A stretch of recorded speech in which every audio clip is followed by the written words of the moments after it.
இப்போ இருக்கிற பாட்டு புரியலன்னா, புரியலன்னா நான் இந்த 2K கிட்ஸுக்கிட்ட போகலன்னு அர்த்தம். என்ன 2K கிட்ஸ், இந்த பசங்க மியூசிக் டைரக்டர் பிள்ளைங்கள்லாம் என்ன பாட்டு போடுறாங்கன்னா நான் பழைய ஆள் ஆகிடுறேன். இந்த பாட்டு இப்போ நிறைய மியூசிக் டைரக்டர்கிட்ட நானும் பாடிக்கிட்டு இருக்கேன். இப்போ எல்லாம் யூத் மியூசிக் டைரக்டர் பாடிக்கிட்டு இருக்கேன். இப்போ இருக்கிற பாட்டை எனக்கு குறை சொல்ல முடியல. எதுக்கு சொல்ல முடியலன்னா, விஸ்வநாதன் அப்போது விஸ்வநாதன் ராமூர்த்தி இருக்கும்பொழுது அந்த பாட்டு உண்மையிலேயே எனக்கு பிடிக்கும், அவங்க பாட்டு பிடிக்கும். அதுக்கு முன்ன பாட்டெல்லாம் எனக்கு அவ்வளோ புரியாது, அவ்வளோ இது இல்லை. விஸ்வநாதன் பாட்டில் எங்கள் அப்பாவை கேட்டால் தியாகராஜ பாகவதர் பிடிக்கணுவார், அவர் காலத்தை சொல்லுவார்.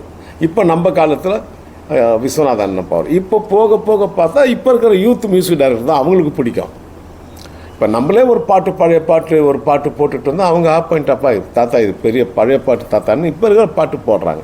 அதை நான் ஜெனரேஷன் கேப்னு சொல்வேன். ராஜா சார் பாட்டும் என் பாட்டும் இன்னும் படங்களில் போடுறாங்க, ஸ்டாண்டர்டாக இருக்குன்னா உண்மையிலே சொல்கிறேன்னா அப்போது உண்மையிலேயே அது எனக்கு ரொம்ப பெருமையாக இருக்குது. 35 வருஷத்துக்கு முன்னாடி போட்ட பாட்டு வாழை படத்தில் இருக்குது. அதுக்கப்புறம் வாழைப்படத்தில் பஞ்சு மிட்டாய் சிலை கட்டி தூது வலையால் அரைச்சலாம் இருக்குது. அதுக்கு முன்னாடி மார்க் ஆண்டோனியில் பஞ்சு மிட்டாய் வச்சு ஒரு ஃபைட் இருந்தது.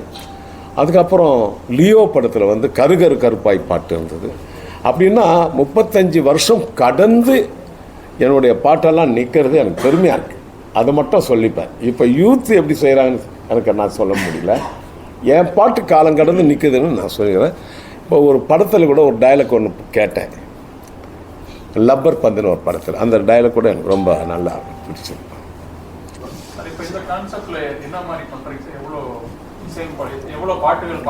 நாங்கள் இல்லை எங்களுக்கு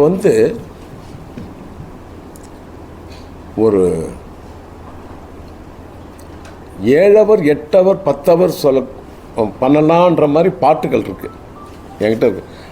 மலேசியாவில் KL ஜூன் 23 ஒரு பாட்டு பண்ணோம். நைட்டு 12 மணி வரைக்கும் பண்ணோம். அங்கே அலோவ் பண்ணாங்க. 12 மணிக்கு பண்ணக்கூடாதுன்னு சொல்லிட்டு அப்போது எங்களுக்கு ஒரு 55-60 பாட்டு எங்களுக்கு ஃபுல் சாங் ஃபுல்லாக பண்ணிட்டோம்.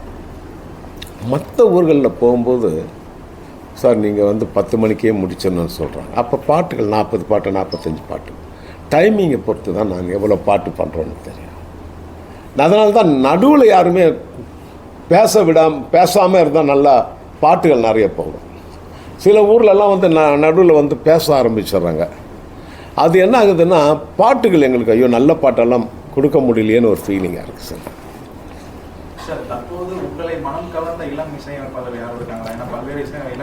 நிறைய பல இசையமைப்பாளர்கள் இருக்காங்க.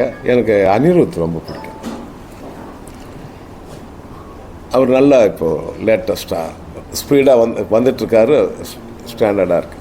சார் இந்த இளம் இசையமைப்பாளர்களை நீங்கள் எதுவும் வலியுறுத்துற மாதிரி இருக்கீங்களா? அதாவது இந்த பழைய பாடல்கள் போன்று இப்போ இசைகள் இல்லை அது நம்ம நீங்கள் சொல்கிறீங்க. ஆனால் நான் இப்போ நிறைய பாட்டு பாடிட்டுருக்கேன் இப்போது. ஆனால் நல்லா தான் பண்ணுறாங்க எல்லாம். ஆனால் அவங்களுக்கு அறிவுறுத்தல் இல்லை. நான் ஒரே ஒரு அறிவுறுத்தல் மட்டும் நான் சொல்லுவேன் எல்லா மியூசிக் டைரக்டருக்கும் எல்லாருக்கும். நீங்கள் எல்லாம் நல்லா பாட்டு செய்யுங்க, அது வேறு விஷயம்.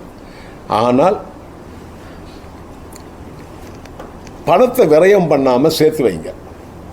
ஃப்யூச்சருக்கு பிள்ளைகளுக்கு பேர பசங்களுக்கெல்லாம் நீங்கள் அதை ரொம்ப விரயம் பண்ணாமல் எல்லாம் அதை ஒரு நல்லா அதை சேர்த்து வச்சு ஒரு ப்ராப்பர்ட்டி வாங்கி பண்ணுங்கள். அதுதான் நான் சொல்ல முடியும் என்னுடைய இதிலேருந்து பார்த்தா.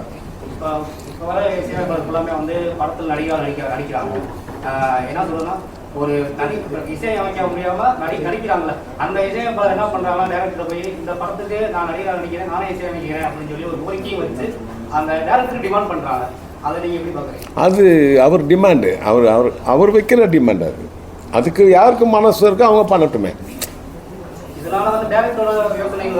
இல்லை அவருமே அதான் அவர் ஒத்துக்கிட்டு தான் செய்கிறாங்க எல்லாரும்.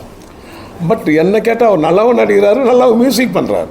இல்லைன்னா சினிமாவில் ஒரே ஒரு விஷயம், யாரும் பரிதாபப்பட்டாலாம் சான்ஸ் கொடுக்க மாட்டாங்க. இது உண்மை. பரிதாபப்பட்டு சான்ஸ் கொடுக்க மாட்டாங்க. நமக்கு மார்க்கெட்டில் பேர் இருந்தால் இவரை வச்சா பாட்டு ஜனங்கள் நிறைய ரெக்கார்டு வாங்குறாங்க, நல்ல ஃபேமஸ், நம்மளுக்கு காசு கிடைக்குதுன்னு யார் நினைக்கிறாங்களோ அவங்களுக்கு தான் அந்த வாய்ப்பு போகும். ஐயோ தேவா சார் ரொம்ப நல்ல மனுஷங்க, அவருக்கு ஒரு அது எப்போன்னா நல்ல பண்போடு இருக்காங்கல்ல மியூசிக் டைரக்டர்ஸு, அவங்களுக்கு ஒரு ரீஎன்ட்ரி கிடைக்கும். அதாவது நான் ரொம்ப திமிரு பிடிச்சி வாழ்க்கையில் சினிமா உலகத்தில் இருந்திருந்தேன்னா தேவாவுக்கு ஒரு படம் கொடுக்கலாமே, ஐயோ அவர் ரொம்ப நீங்கள் வேறு ஏன் சார் அப்படின்னு என்ன சொல்லுவாங்க. இப்போ நான் நல்ல பேரோடு இருந்துட்டேன்னா கொடுக்கலாம் சார், தேவா சார் நல்ல மனுஷன் சார், அவருக்கு ஒரு படம் கொடுங்க.